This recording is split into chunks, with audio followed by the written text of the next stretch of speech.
What is everyone, you're watching the Knowledge channel, and in this video I will show you how you can change or set custom voicemail notification sounds in Samsung Galaxy M32.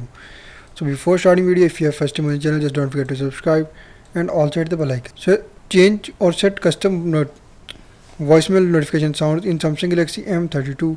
First of all, you just need to open settings. So simply just open call settings and then follow every single step as I'm showing you in this video.